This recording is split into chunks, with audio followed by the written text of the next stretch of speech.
দর্শক, চট্টগ্রামের ইতিহাস ঐতিহ্যের সাথে বন্দর নগরীর সবচাইতে প্রাচীন মসজিদ কদম মোবারক মসজিদের নাম মিশে আছে।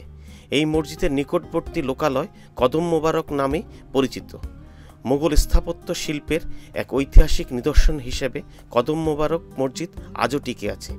এই মসজিদের গঠন, অবকাঠামো, নির্মাণশৈলী, কারুকার্য এখনও আকৃষ্ট করে মুসলিমদের।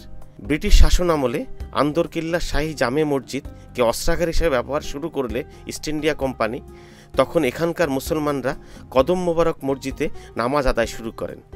মোগল ফৌজদার ইয়াসিন কর্তৃক এই মসজিদ নির্মিত হয়।